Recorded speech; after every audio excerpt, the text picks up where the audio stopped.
Morning, everybody. Hi, Sean. How are you doing this morning? Good, thanks. All very well, thank you. Thanks for having me. Hope you're well as well. So the first question of the day is, how's the weather where you are currently, which is in Joburg, yeah? Well, it's taken a bit of a turn for the worse. It looks like a Cape Town winter day. It's a bit overcast, but yeah, we're inside the house anyway, so there's not much risk of being exposed to the elements.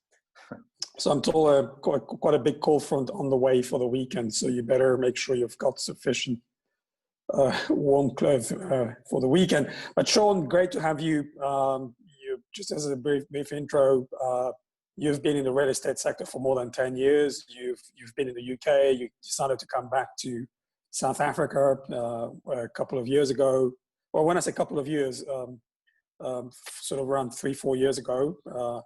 And you've set up your own company and you advise a number of real estate companies in South Africa, but also you also involved in education as well. You do quite a bit of training with the Uni of Cape Town with Professor Francois Virubi as well.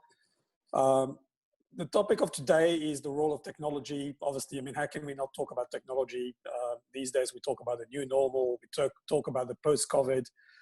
Everything is around tech. We're waiting what this new normal is going to be. We've seen how technology has influenced other sectors, financial services sector, health, education, etc. Even during the COVID period. When it comes to Proptech, it's something which seems to be sort of unknown-ish, if I can put it this way. Yeah, a lot of people ask, what is it all about? And especially in a sector which property is seen as brick and mortar. So from the ages of the pyramids, basically. A lot of things haven't changed at the same time in terms of how you build things. So you've put together a presentation you're going to take us through, and you're going to be talking about the role of technology, specifically in the African real estate markets, because that's a continent which you know extremely well. You play in that market for a number of years. And then obviously your insight into Proptech. So I'll leave it to you, Sean, to take us through your presentation. Great, thanks, Kevin. Yeah, that's a great intro.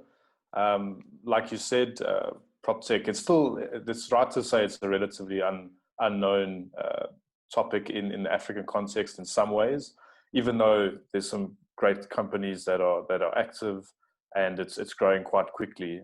It's very much a case of awareness and understanding, which is growing. We've got Proptech associations which have popped up in various regions, and there's a lot of interesting content coming out. Conferences, webinars like this, articles, blogs. So that's all a good indicator of activity. So it's definitely a global trend, and a lot of established markets are a bit ahead of the cycle in terms of technology adoption for various reasons. And like you mentioned, even property itself, it's probably one of the last sectors to be impacted. And a lot of parallels can be made to finance and banking with fintech. But yeah, basically that's just a bit of a backdrop. So we'll jump into the presentation. So you gave an intro on me, which my company is Diversity Property Solutions, and then I'm also a co-founder in SA Proptech, and then also with yourself, Kevin, and some of our colleagues, we've co-founded Proptech Africa, and these associations are basically non-for-profits, and we try to connect the community and raise that awareness I was talking about. So we've had good traction with those, which is really encouraging. So we'll jump straight in with a definition. So Proptech is basically any type of tech-driven innovation which is related to buildings and the real estate industry at large. And this plays in all parts of the value chain, including design, management, use, transactions, and investment. And I think an important thing to be said is that Proptech, it isn't a separate sort of sector or industry to real estate. It's part of the industry. One of the obviously big sort of tech examples people use is Uber, and that isn't a separate industry to the taxi industry. It's part of the industry. It just did things differently, improved some efficiencies, enabled different parts of the industry and enabled consumers to interact with it the way that they wanted to. So the same should be thought of with Proptech. So it's not a new thing coming to replace a lot of traditional things, but a lot of times it's an enabler. So effectively, property plus technology is Proptech. as I discussed, and related to buildings, built environment. And as I mentioned earlier, there's a big correlation with fintech in a lot of ways. Firstly, in the story of tech adoption. So we have a lot of lessons to be learned from fintech and how things happen there. And then in a practical sense as well, there's a lot of overlap, as you can see in this diagram that basically just shows some key concepts and principles within Proptech. So real estate fintech is quite interesting. There's a lot of overlap with funding, finance, investment in terms of crowdfunding, people investing in property in smaller portions using tokenization and things like this. And then also raising funds, developers, etc. It opens up a whole new avenue. And then also in the transaction space, rentals, sales, there's a lot that happens there, which is quite interesting. And a lot of activity there that I think is really relevant and important for various African markets. In emerging markets, we want to see the property industry grow and more activity happening, and also open it up to all levels of income groups and people from different socio-economic backgrounds. So people with backroom rentals in townships in South Africa, enabling them to rent their properties, manage them more on platforms dedicated for them, to include the whole market instead of just focusing on certain sectors, which needs to happen, but there's just great potential. I wanted to mention that, to open up markets and enable more activity. Then there's part of within Proptech, specialized things include smart real estate. So this is a various factors involved in that, so having our buildings enabled with various tech and different systems within buildings can talk to each other. You can manage remotely. People interact with space differently, which we'll touch on a little bit more later.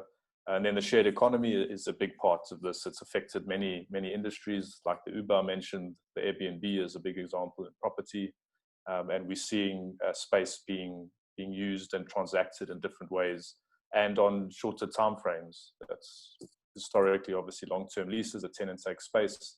The office sector with co-working is one of the biggest examples there, where people are using bite-sized sort of real estate use and space use, which is quite interesting, exciting, which we'll also touch on in the coming slides here. So there's basically, just quickly, there's three key ways which technology has been changing the way of real estate.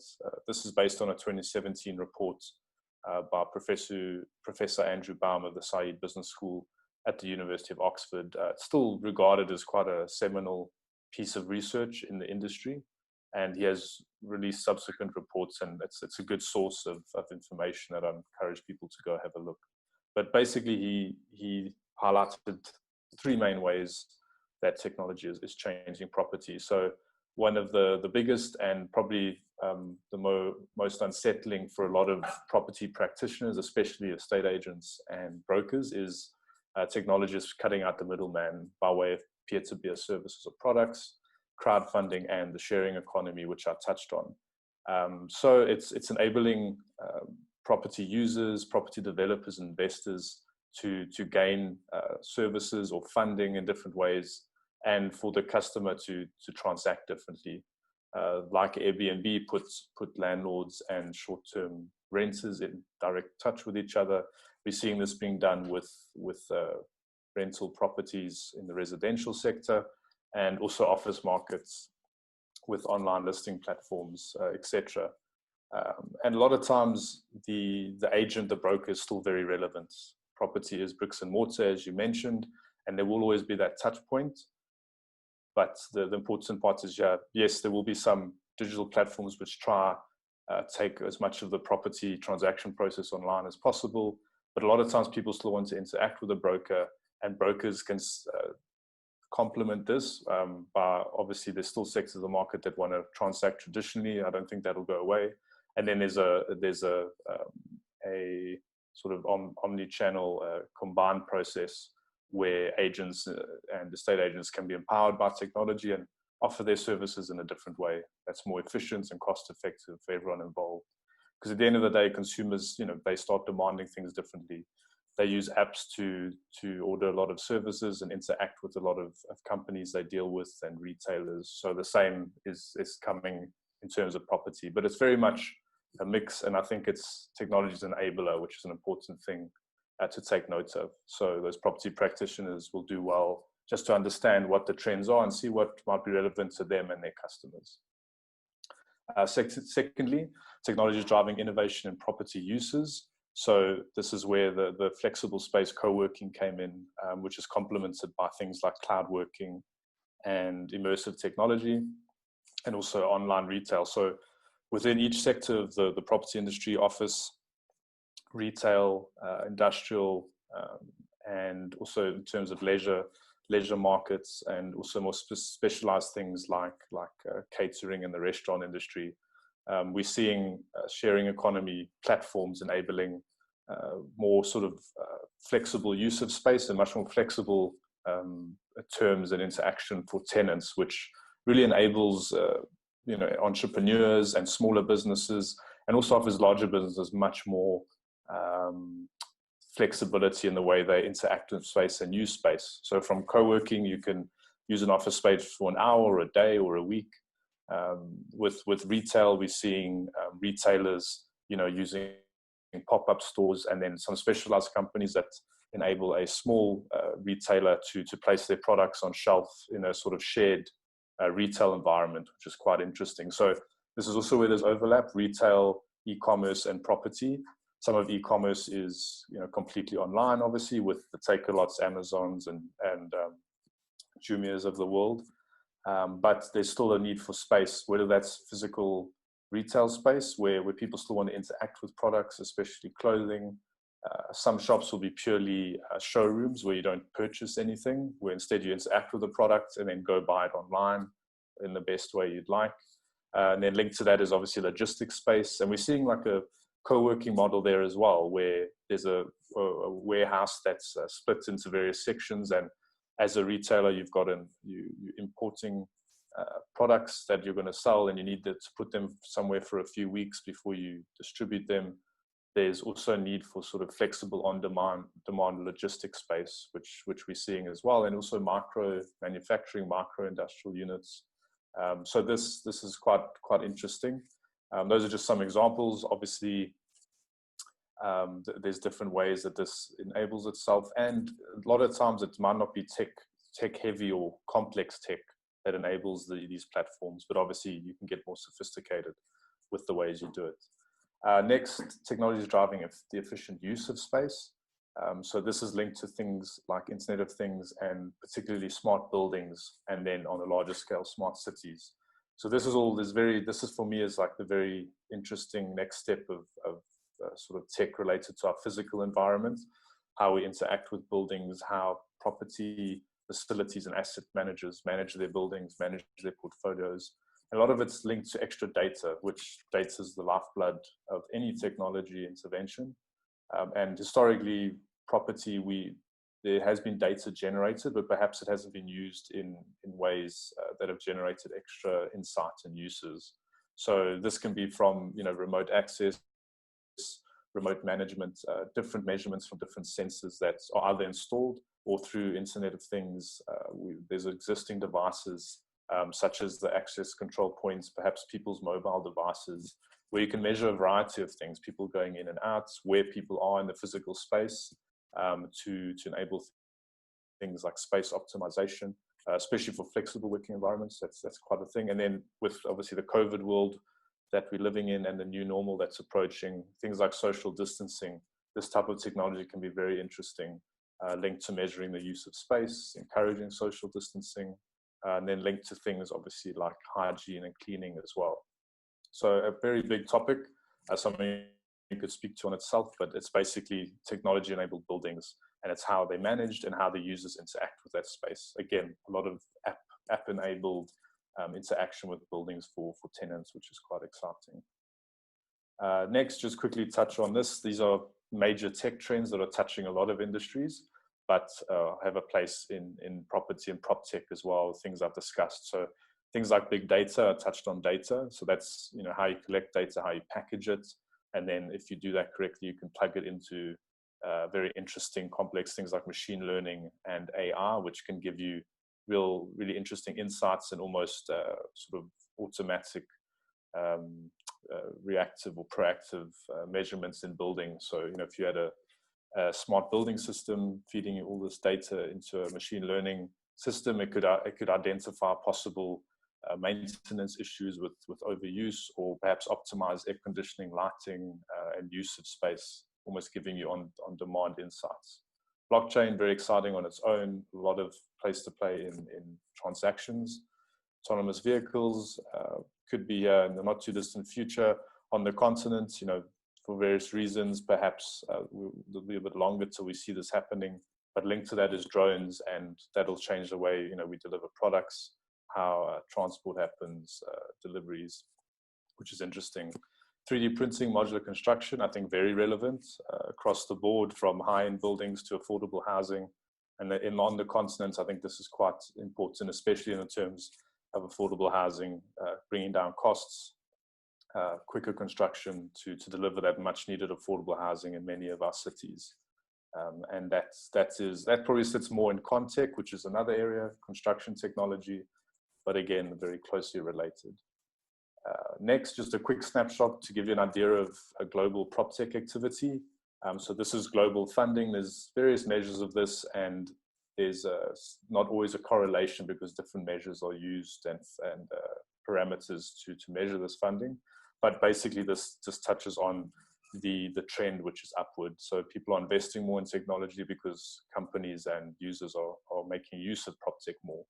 And you can see there was a peak of about 12 billion in 2017, and in the first three quarters of last year, we've already reached nearly 20 billion. So that's interesting. Obviously, this year has been quite a challenging year for many reasons. So like a lot of investment, we will expect a bit of a dip, but still very good activity. In the African context, there's not a sort of overarching pool of information for Proptech investment, although it is happening, but this is general tech startup investments on the continent, and again, a very sort of increasing upward trend visible. That's quite obvious that international local investors are obviously very interested in African technology, which is good for Proptech as a sort of part of the whole ecosystem. Coming to a bit of a snapshot on some African markets. This is part of research I did with Ureru.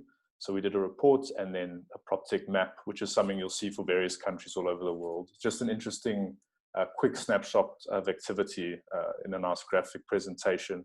So basically these are active Proptech companies which have been divided into various categories. As you can see, crowdfunding and finance, co-working or flexible space, digital innovation, which is a bit more general, covers things like blockchain, transactions, and virtual reality.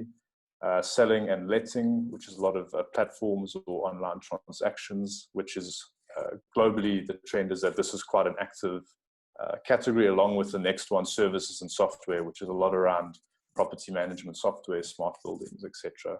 And then data and analytics, a very important one, and one that we sort of need more activity, and we are seeing more activity coming about, and that's to increase transparency on our markets and also how we handle our assets.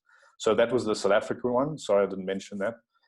That was released last year. This is part of the East Africa Proptech report, which I also did with Ureru, and that was released earlier this year. So we chose Kenya, Tanzania, and Uganda as a bit of a sample from East Africa. And again, there's a lot happening, again, in the sales and letting and services and software area.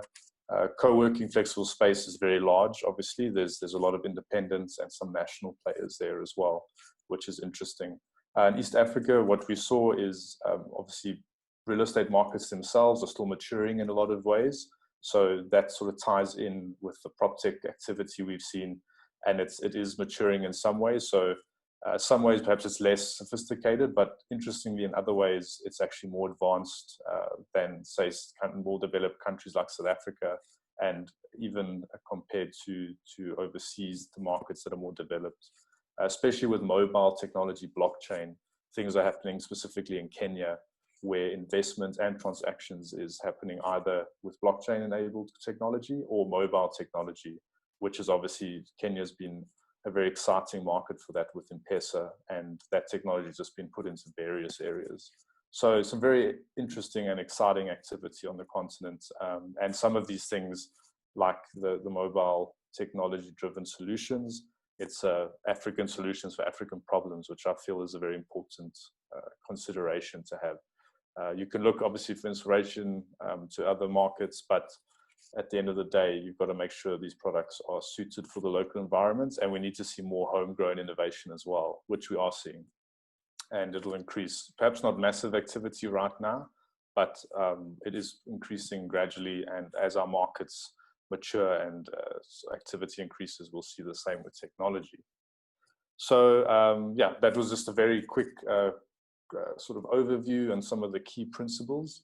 And to round that up, this is a quote we like to use just to explain sort of technology innovation within real estate. So it's not so much the external environment that is changing, but rather the property sector itself, specifically the way that business is being done, which ties into the various things I just touched on, and how customers and landlords, developers, how they interact with the environment, how they use space, deliver space, manage space. Those things are changing, but it needs to be hand in hand, obviously, with traditional practices, traditional practitioners. And for my mind, the best Proptech products happen when you have a tech specialist joining forces with a real estate professional practitioner, so that the product, they understand the environments that they're delivering to, and it's backed up with reliable, robust technology. And then just to end, this is a quote I like from Ernest Hemingway. One of the characters in his books is asked, "How did you go bankrupt?" And the gentleman replies, "It was gradually and then suddenly." And this is the same with tech adoption, innovation. You might see trickles of activity, but it can pick up very quickly. And you just need to be aware of the opportunities and the potential impacts and new tools that are rising up out there in the market. So yes, yeah, thanks, Kevin. That's just my quick overview, and I hope that was useful. Thanks, Sean. That was great to see the evolution of technology in the real estate sector, but then also comparisons in terms of what's been happening in the bigger outer world. And if you don't mind, I would ask you to go back to that slide where I think you had a graph about investments into Africa. Sure. Which is interesting numbers. So you talked about 2015 on the far left, which is around $200 million. And 2018-19, we're talking almost $1 billion. So that's 4 to 5-fold investment over the last couple of years. And that's something which, when you're traveling across Africa, because you obviously now we're currently locked down, but is that something that you've seen yourself, like more investments being made or requests by investors? And what's your sense of where the money is coming from? Mm-hmm. Yeah, very good question. And yeah, to answer that first question, I think it is evidence if you travel in the markets, and particularly if you follow some of the content and research and you meet people on the ground. Technology is obviously, it's growing at a rapid pace. And I think one of the reasons for that is, well, there's two key reasons, is the potential for technology to leapfrog certain challenges and levels of innovation in markets. So moving from physical cables in terms of internet or fiber, moving to fully digital and things like 4G, 5G as an example. And there's various sectors of industries and sectors within economies that can sort of harness technology in that way. And the other way is, I think, the general level of how people are tech savvy on the continent. I think people have embraced, like the mobile technology I mentioned in East Africa, the same in West and Southern Africa. You see people being open and willing to engage with this technology, which is something I think you see less so in perhaps South Africa in some ways. I think there's more openness to technology in various markets to the north, and it is evident. And I think there's been clear moves to sort of show confidence in African tech, from big players like Google and Alphabet opening accelerators and incubators for technology, and a lot of homegrown ones as well, which is exciting. And that investment, I think it's quite a mix. We do see international investment, but anecdotally, I think we see a lot of domestic investment coming into the sector as well, which is good to see that sort of support on home turf. Well, I would assume obviously South Africa is more vibrant because you've got a lot of domestic money in the South African market invested in VCs and also sort of angel money. Since you've been back in South Africa, can you give us a description of what you've seen? I mean, how buzzing is it, the sort of Proptech arena? Yeah, so it's an interesting one because it is fairly robust. So last year we identified 42 companies that are engaged in some form of Proptech. And I've been tracking the increase, and there's about 15 to 20 companies to add to that, which is quite an interesting rate of growth. So we are seeing an interesting tech sector. Obviously, the economy is more sort of developed and sophisticated in some areas, not all. I'm quite focused on looking at strengths across the regions, obviously. But South Africa has a place to play as being a large economy. And there is interesting tech adoption. Within Proptech, I think there's still very traditional players, particularly the REITs, the real estate investment trusts. And I think, I argue that they hold a lot of the power to drive innovation, or a lot of influence, rather, to drive innovation and to adopt technology and Proptech in a meaningful way. And, for various reasons, obviously challenging economic conditions, etc. I don't think they've embraced innovation to the degree they could, but it's also with all sort of new practices, new technology, there's going to be a little bit of resistance and a need for understanding, and also for demonstrated success. People will invest in something that will show clear return, clear cost savings. And that's something that needs to happen because people have ventured, they know we need to change. So they take on a platform, or they contract a tech company, and people have been burnt. There's specific examples I know of people who spend quite a lot of money on the platform, and then it doesn't quite fit their needs or work as promised. And I think that's where the need for interaction between traditional real estate players and tech is really important, because tech people can come up with a great product, but it needs to be influenced and guided in the right way.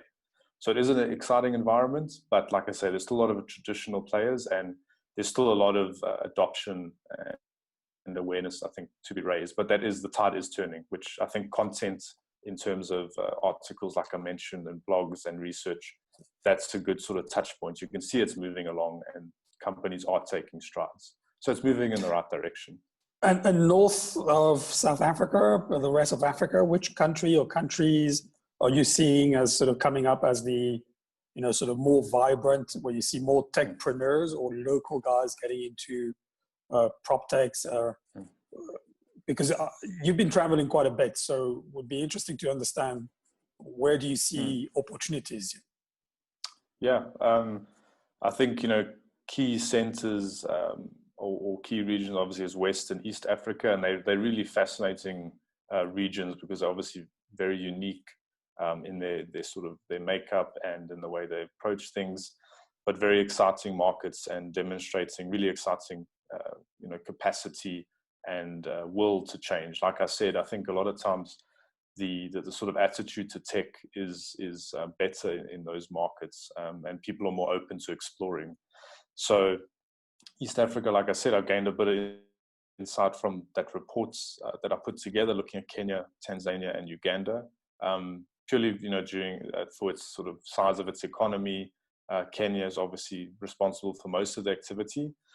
And I think it's not, like I said, it's not relatively high levels of activity, but there's some really interesting parts of their tech ecosystems that are really well suited to PropTech, and we're seeing that interaction happening. So I think Kenya is quite an interesting player in that region. At the same time, seeing fantastic innovation coming out of Rwanda and also Uganda and Tanzania, smaller levels, but also interesting indicators. But I think Kenya and a few of its neighbors, like particularly Rwanda, will sort of lead the way in that region. And then West Africa, Nigeria, is a fascinating, multifaceted market in various ways. Lagos obviously being sort of the heart of a lot of tech innovation and commercial activity. And that's very interesting. I think there's a lot of adoption of international trends. And, I would say it's quite on par in terms of Proptech activity with South Africa in quite a lot of ways in the trends they're adopting and the success of their Proptechs, and it seems, again, this is anecdotally with conversations, like you said, when I've been able to visit there, the people you meet, the tech entrepreneurs operating in real estate, there's a real hunger and, will and interest from private sector, from corporates to explore technology. And that leapfrogging benefits is really important in these markets. So I think those are key, Nigeria and Kenya from East-West Africa are key areas and hotbeds, and definitely ones to watch. So do you think we're going to see over the next couple of years our own version of, sort of techpreneurs, African techpreneurs, that's going to create sort of the Airbnbs likes, if I can put it this way? I mean, you've met a lot of people. Are you seeing any interesting things that would definitely make the limelight in the next couple of years, potentially maybe a listing 5 years from now? I think so. I mean, like I said, a lot of activities in sales and letting platforms, and they vary from introducing the consumers to property, and then they offer certain portions of the transaction process. And we're seeing some of those that are very interesting. In South Africa, there's a Lead Home, which is a digital estate agency effectively, and House Me, which is a residential lettings platform. And they're approaching things quite in an interesting way, trying to take as much of the process online as the consumer is comfortable with, but also interacting with agents in different ways and using data to drive their products. And we're seeing those platforms also in East-West Africa, some very interesting, robust players coming to the field. And that's, I think, to answer your question, I think because just the pure volume of transactions, particularly in residential, but also commercial, if you have a platform like that really, delivers a useful product that increases efficiency, makes it easier and more cost effective for the consumer who's looking for space in whatever sector that is, I think you could develop a really strong business because there's high volumes, like I said, and there's room to scale relatively quickly in that area. Because just a quick comment, things like e-commerce, like Amazon, they could scale very rapidly because their technology enabled that. Because real estate is bricks and mortar, there's some limitations in the way, obviously, it can scale because it's a lot of times related to physical space. But in transactions, it's different. Dealing with existing stock a lot of the time. So I think those are interesting. And then just another general topic, also on the property management, facilities management, a lot of interesting things. And then, like I said, that blockchain-enabled transactions and even leases. I think we could see some interesting activity in the continent, like CISO Global is doing very interesting things with blockchain transactions.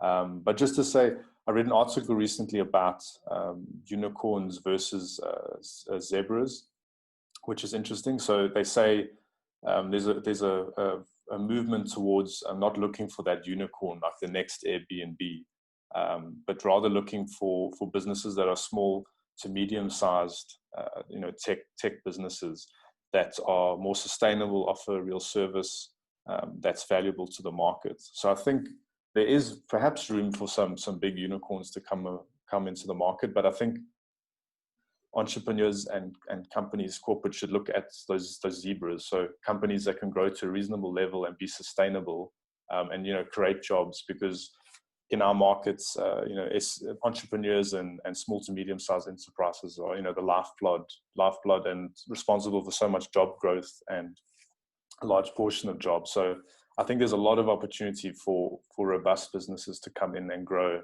but not necessarily become, the next billion-dollar valuation business. So I think it's how you approach that. And those zebras, it's a lot about collaboration as opposed to driving for monopoly. The WeWork example is interesting there, where they drove for rapid, aggressive growth, and pushed for sort of a monopoly on that market. They did great things, but it didn't quite go according to plan. So there's some lessons there. So I think entrepreneurs would do well to not just aim for being the next Airbnb, but aim to be a sustainable business with a reasonable level of growth. I think that's an important lesson, I think.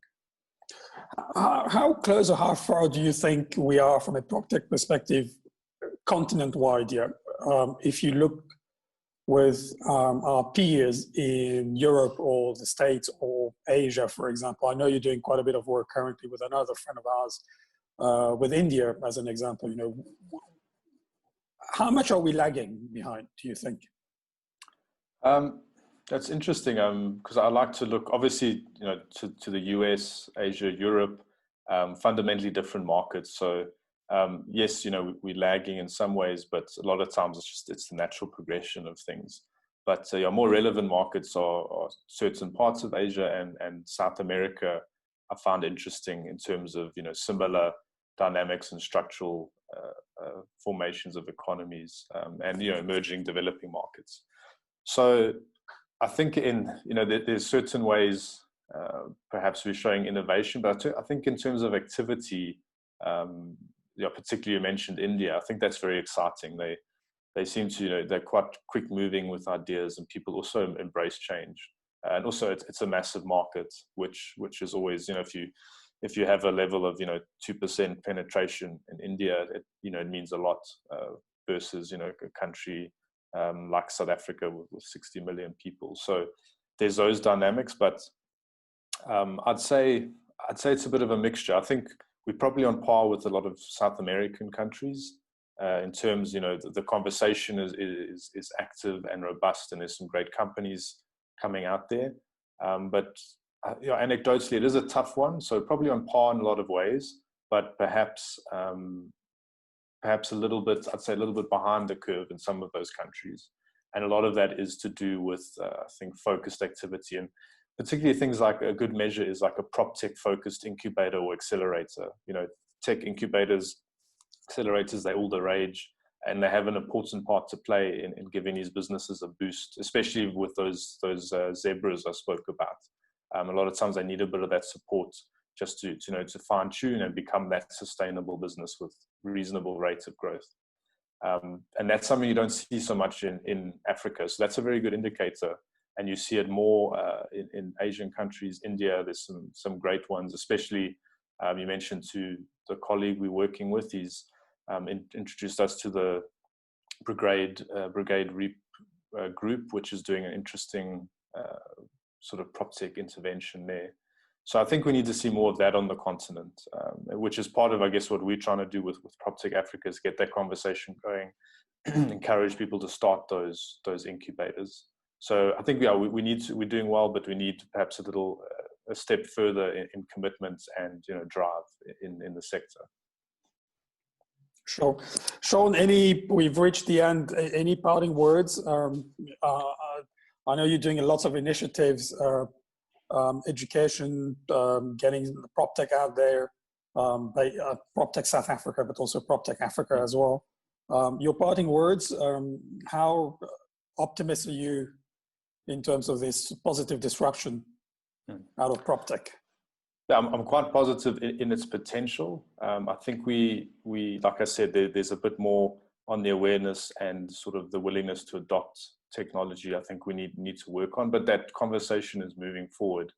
I think an important point I touched to earlier is African solutions for African problems. So that's a focus on sort of domestic homegrown innovation. But at the same time, that's an important note, I think, for those entrepreneurs out there, is your product must solve a specific problem, and the value must be measurable and obvious. Because when people need convincing to adopt these things, especially the larger corporates, it needs to be a sort of demonstratable success and value add within their business. So yeah, it definitely does have a part to play. There's some great activity, but I think we need to approach it in our own unique mindset and take lessons where we can. But really, I think the real estate sector would do well to support this innovation. And a lot of times it won't cost them much in terms of finance or resources, but a little bit of support in this, like in things like the incubators, could go a long way, because we need to give these entrepreneurs a platform. So yeah, a lot of interesting work to be done, but a lot of potential and really skilled, innovative people that we have on the continent, which is encouraging. Fantastic. Thanks a lot, Sean, for first of all having taken us for your presentation and also responding to the questions as well. We look forward to hopefully before the end of the year. We're thinking about even doing it on Zoom or virtually, sort of webinars on Proptech for Proptech Africa, because typically we would have done 3 or 4 get-togethers in South Africa, and we're thinking of Nairobi and also West Africa, Lagos and Accra, if I'm not mistaken. But we're still under lockdown, and it's probably going to take the rest of the year. So we might be coming back with virtual get-togethers, and see who's done any new stuff out of Proptech in this lockdown. I'm sure there must be some wacky ideas, that people have been working on over the last couple of months. Thanks a lot, Sean, and keep well. Thank you. Brace yourself for the cold front. Yeah. Yes, I will. Thanks for having me, Kevin. And yes, open to any comments or suggestions, and particularly for Proptech Africa, always interested for people to reach out to us. So yeah, looking forward to the journey to come. Thanks very much. Thank you. And thanks for everybody for watching. Thanks, and see you next time. Take care. Bye-bye.